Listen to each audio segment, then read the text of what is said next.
As you listen to this, my son David is developing his leadership skills and deepening his relationship with Jesus while going on the adventure of a lifetime at Excel's Summer Leadership Camp.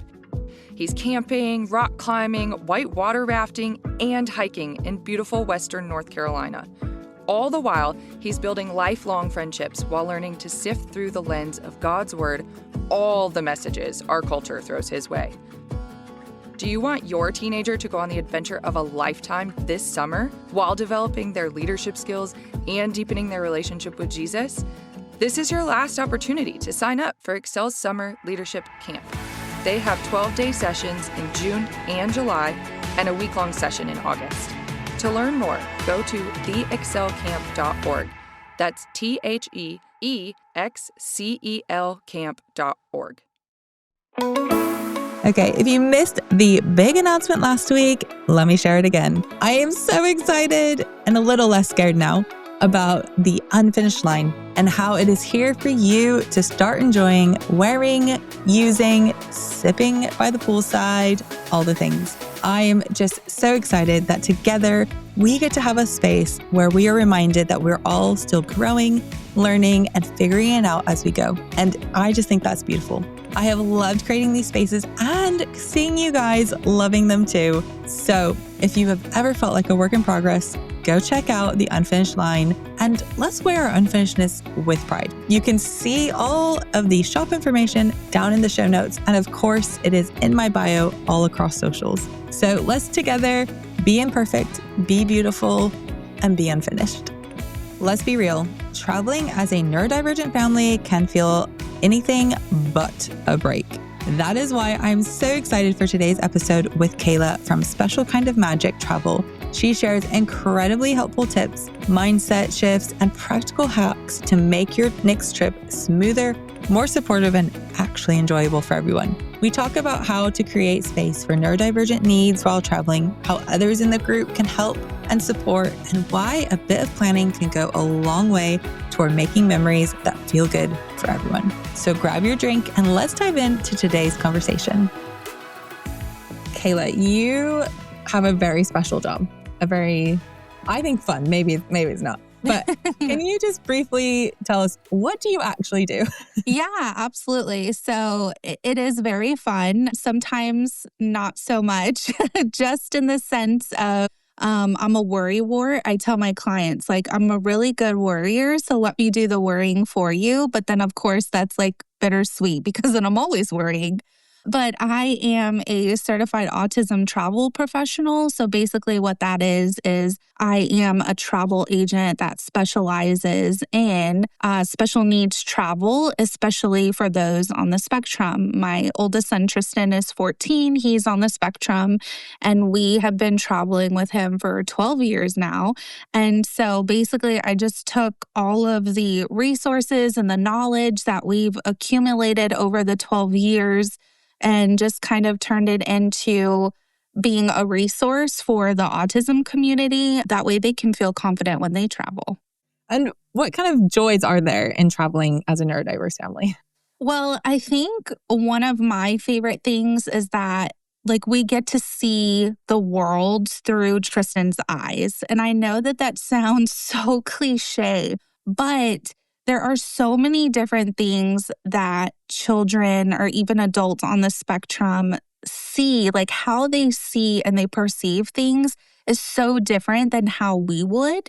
And they pay attention to the little details and the scents and stuff like that when we travel with Tristan, not only are we having our own experience, but we're getting to experience a new destination through his brain, if that makes sense.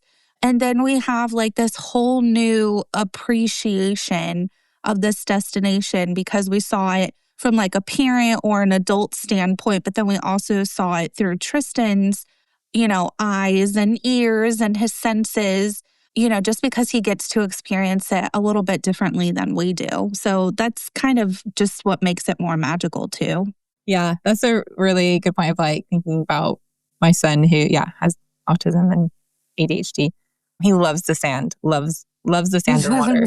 When we go to the beach, like that has sand and water, like the joy, the fun, the just like, it's this whole nother level of excitement that just everyone in the group gets excited about. Like it's, Yes.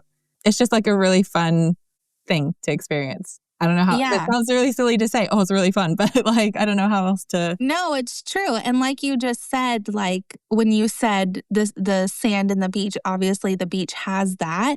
Like we think like, oh, we're going to go to the beach. Okay, we're going to play in the sand. We're going to play in the water. And it's kind of just like a known fact for us, right? Like we know that we're going to do that when we get to the beach, and then we get there and then our kiddo on the spectrum is like so excited about, building sandcastles and jumping through the waves and everything, that even though we were expecting to do those things, it just makes it more exciting when they're excited about it too. So I totally get that. Yeah. So we've talked about some of the joys and the fun, but we also know there's some struggles. What are some struggles in kind of traveling as a neurodiverse family? So I think a lot of it stems from airplane travel. That's usually the number one obstacle that clients have that are super nervous about having their child sit on an airplane for an extended period of time, not being able to go anywhere, not having a safe place to go to if their child were to have a meltdown, and then having hundreds of people there to view their meltdown and to judge and to make you uncomfortable. And, it happens, unfortunately.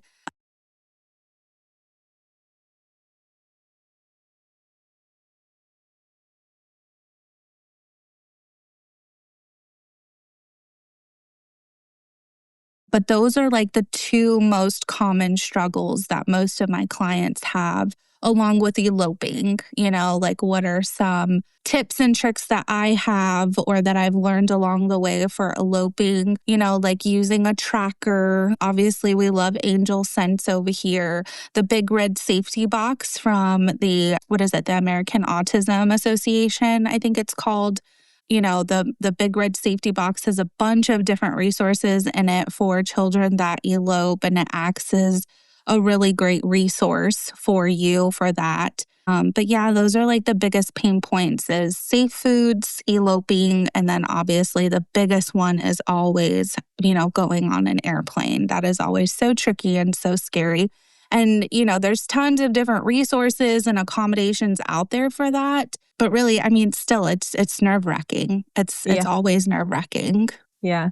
Do you have any, I don't know if tips is the right word, but suggestions for those families who are getting on planes? And yeah, absolutely. So there's a ton. But the one thing that I recommend the most is that we have some really great aviation programs now called like Wings for Autism. American Airlines does one. I know JetBlue does it as well at different airports across the country. So basically what it is it is like a program that families on the spectrum or just special needs, in general with like a cognitive disability to practice at the airport, going through security, getting on an airplane, how to use a boarding pass. And some of the programs even take you on a little ride on the runway, but you still, stay in the airplane, you don't take off. But it's just a really great resource and a free program to families like ours that can practice that whole I want to say transition, but it's a lot of little transitions in one. Another thing is to look into like TSA Cares. That is a great program. It's not offered at every single airport yet, but it is offered at most international airports throughout the country. With TSA Cares, you basically get to work with a TSA officer that is, trained to work with guests on the spectrum. And so they can help you go through a disability line or a separate line and kind of walk you through what to expect and kind of go through the whole process with you in like a slower paced, more quiet setting. That way, you're not going through security and they're like, take off your shoes, throw your, computer in the bin. And, you're not supposed to be wearing that. It's so overwhelming, even for neurotypical people, just imagine how it feels for, adults and kiddos on the spectrum. So TSA Cares is a really great program that allows you to go through the disability line and helps you, just kind of go through in a slower paced manner with, somebody there to like help guide you. Another thing, I actually have a blog on it and I can always link that too.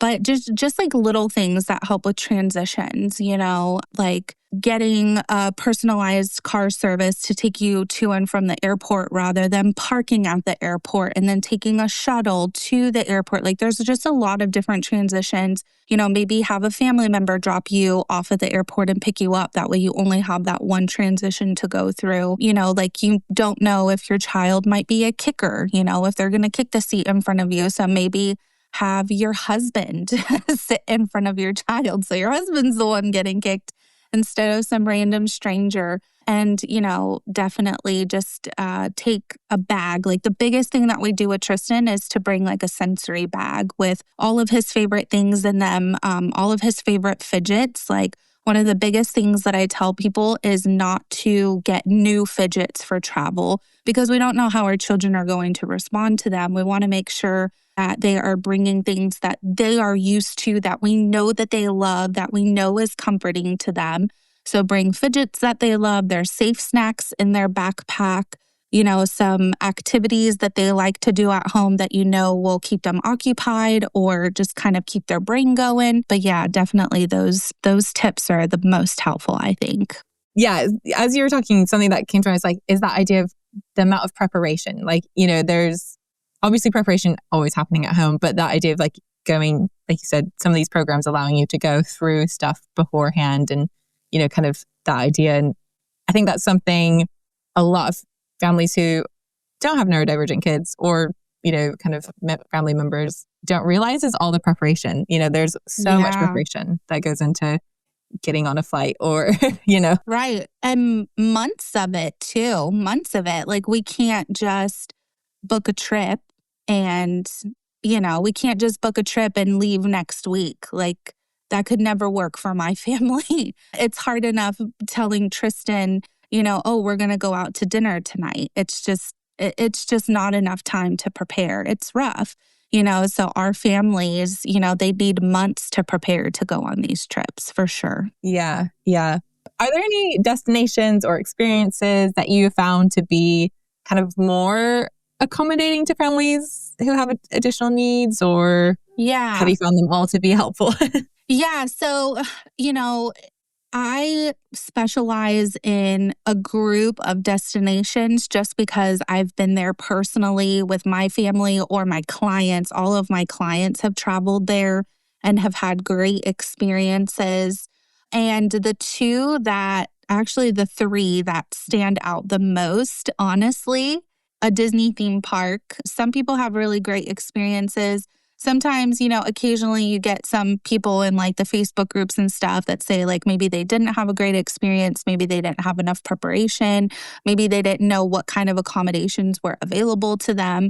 But all of my clients truly, wholeheartedly have had amazing experiences at both Disney theme parks, at Disneyland in California, Walt Disney World in Florida. And it's what keeps them coming back too, because they really do have great experiences. And then the other one would be Disney Cruise Line. That one is just so accommodating, not in the sense of them having this long list of accommodations, but them just being tremendously understanding. And if you go to them, or if I go to them and work with their special services team, they're always just so accommodating and so willing to either learn or to extend an accommodation, right? And then the biggest one that has been so exciting is the luxury beaches resorts, which there's 3 of them. There's 2 in Jamaica, 1 in Turks and Caicos. And they are luxury all-inclusives, but each location is also an advanced certified autism center with the IBCCES. And so that means that they have an accreditation where at least 80% of their staff has to be trained to work with guests on the spectrum. But those locations in general have just been absolutely amazing. And, they even have certified autism nannies that you can hire to help work with you and your family while you're there. And that is always just tremendously comforting to know that you're at a destination that understands it, that has, cast members or staff that is worked to train with, or that is trained to work with guests on the spectrum. And they're also willing to just extend those services and accommodations to you and your family. This episode is brought to you by Temptations Cat Treats. Your cat will come running for the perfectly irresistible Temptations Creamy Puree and Temptations Lickable Spoon Cat Treats. The best time to feed lickable cat treats to your cat is anytime. Feed by hand for a playful moment, in a bowl for a creamy treat, or as a topper to make mealtime fun. Visit temptationstreats.com to learn more.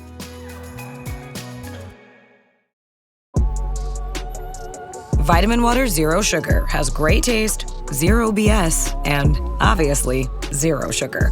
For those with zero room in their calendar. Zero patience for slow walkers. Those who get 0 hours of sleep on a Saturday night. Have zero filter, zero given, and zero interest in grabbing a plain, boring water. Grab a delicious Vitamin Water Zero Sugar today. Yeah, that idea that all these different kind of destinations that you work with, the fact that they have training, or not all the staff, but most of their staff have training in kind of different areas. It's just, I don't know. I just found it really interesting how, and good, like a good thing, but just, how they have all that training. And because they have that training, the kind of accommodations that might be needed, they know what to do and they know how to do it because they have that training. I think, I don't know. As you were saying that, I just thought, there's so much power in training and just having a collective group of people who kind of may not get the everyday, may not, aren't living with your child in the everyday, but they're at least kind of getting an understanding of how to help and make the vacation actually a vacation and not just transporting your life into somewhere else, if that makes sense. Yeah, no, exactly. And it's really nice just to have, even if it's something that they can't necessarily help with, like if your child is having a meltdown, right there in the middle of the lobby, then at least you know that the staff around you is there to assist or jump in when you need their assistance.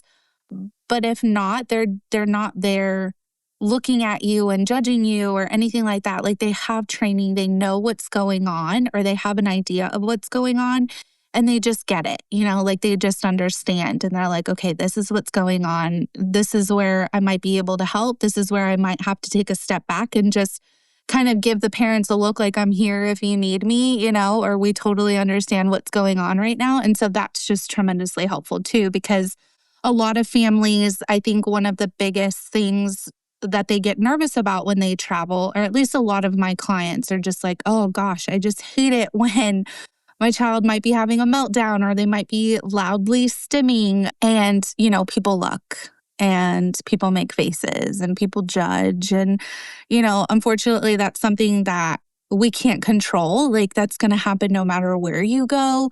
But it's really nice to know that, the staff has your back, when you go to these places, Yeah. And that, like you said, kind of that just staff knowing, okay, I could help in this situation or I can't help, but I'm here to support. As a parent who has had a child have meltdowns in public, just having that is so helpful and just so reassuring. That's, What would you say to maybe a family member? Maybe it's let's imagine a massive family are going to Disney World and, the son, nephew, grandson, child is neurodivergent. What would you say to kind of that wider family unit of how they could support in the travel process? So that's a great question because I do help a lot of multi-generational families go to Disney, especially because the grandparents always want to be involved and the aunts and uncles always want to be involved. And at that point too, they already understand that their grandson or their niece or nephew is on the spectrum. They, see them at home or maybe during the holidays and they kind of see, what obstacles they might have. So when my families are all traveling, I send them all the exact same like information and emails pertaining to their trip. So that way, for mom and dad, I might send them my guide to quiet spots around, the theme parks or whatever. So they have a understanding of where they can go if their child needs to have a sensory break or if they're having a meltdown and they just need a quiet place to go to. But then I'll also extend that information onto the family that's going with them. That way they know where those places are too. So if mom and dad might need a break, grandma and grandpa can take, Jimmy or John to this, quiet area in the park, or the aunt and uncle can take them. So just extending all of that, all of the resources and accommodations to the rest of the family so everybody is on the same page is tremendously helpful, because you never know when grandma and grandpa are going to kind of step in and assist, or aunt and uncle are going to step in and assist and help mom and dad. So it's just really nice to make sure that everybody is on the same page with the same resources, the same accommodations. That way, everyone knows what's available to them and how they can help or assist. Yeah, that's a really good point of like, you're not gatekeeping information. Yeah, no, for sure. Because I think about our family holidays and just how we have kind of different relatives step in when needed. And so them having the same equal information just means I can actually step away or rest or, do whatever I need to do. Exactly. Because during that time, if you need that break, you're not going to have, one, the patience, or two, the time to relay that information onto the grandparents, and be like, I got to have you take them to this place. It's over here and you can do this. And you're not going to have the patience or the time to do that. So as you can easily give it to them, and then grandma and grandpa are already going to have that idea in their head of, oh yeah, we did receive information on quiet spots that we can go to take a break, and we'll go ahead and look it up and, take him to one of those spots or whatever. Yeah, that's a good thing.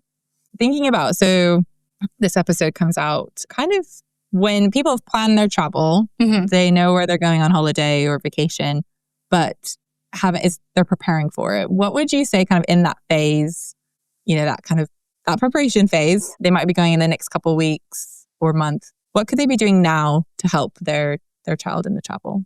I know it sounds kind of silly, but the best thing that we do for our son and what my clients have done for their kiddos is to look up YouTube videos on the destination that they're going to and kind of have them absorb the sights and the sounds that they hear at these destinations. Our son Tristan personally won't go anywhere unless he knows where the bathrooms are, and he needs a map of the location so he knows exactly where to go.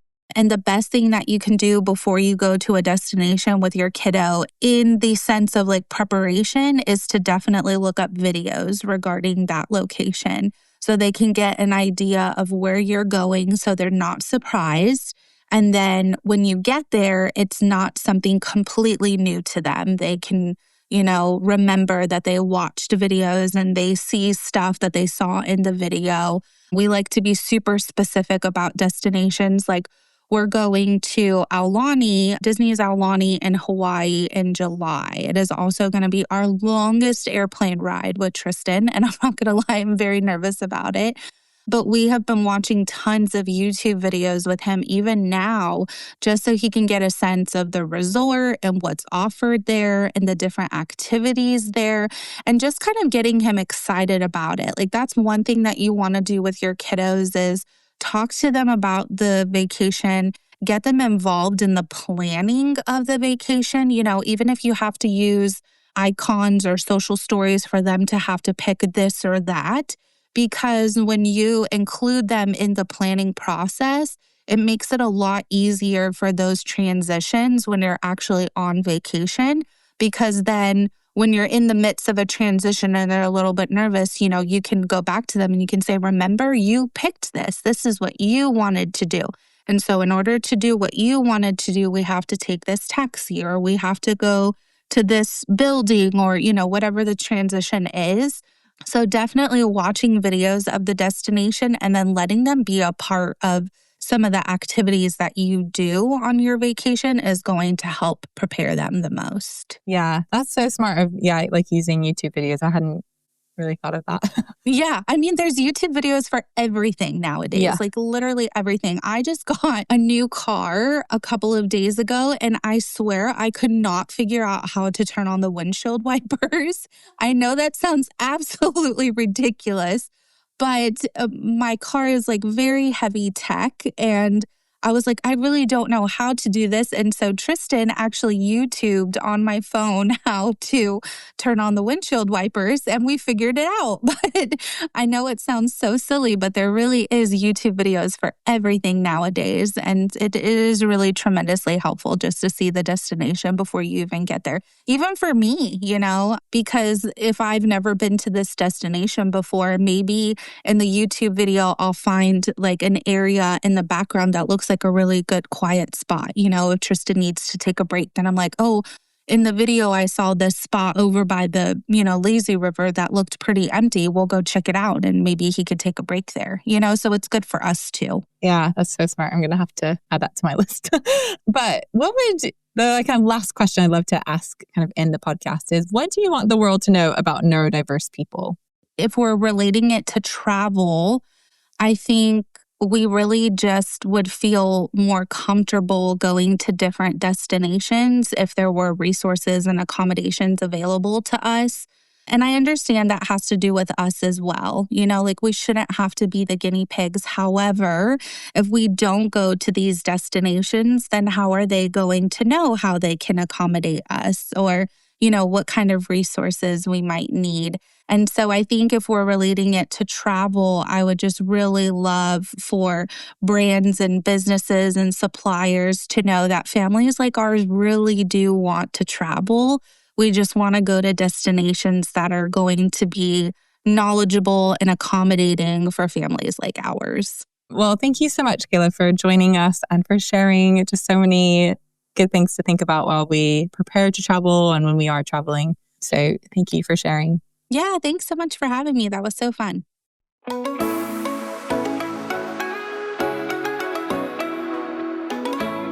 Did you know hyperfocus, a common ADHD trait, allows someone to work on a task for hours without noticing hunger, thirst, or even the need for sleep? Hyperfocus is one of the most misunderstood aspects of ADHD. While people often associate ADHD with distraction, hyperfocus is the opposite. It is an intense state of concentration on something interesting or enjoyable. A person might go so deep into reading, writing, gaming, or a creative project that they lose all sense of time. While hyperfocus can be incredibly productive, it also can lead to burnout if basic needs like food, hydration, and rest are ignored for too long. Hey, if you found this episode to be helpful, or you think a friend might enjoy it because they're planning a holiday with a neurodivergent kid, then why not send them a link and let them know what you think they might enjoy out of it? Thanks for joining the conversation, and we will see you next week.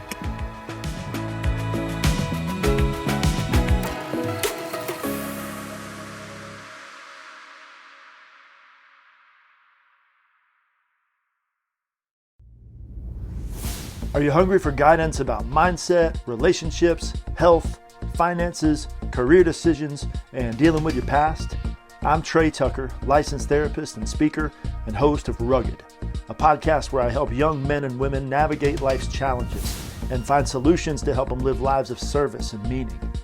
In this podcast, you'll learn mindset strategies to harness your thoughts and emotions in ways that help you achieve your goals.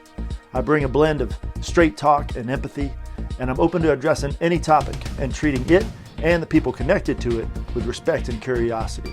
Come join us. We have a space for you. Search for Rugged with Trey Tucker wherever you listen to podcasts, and make sure to hit the follow button so new weekly episodes will be delivered straight to your personal podcast feed.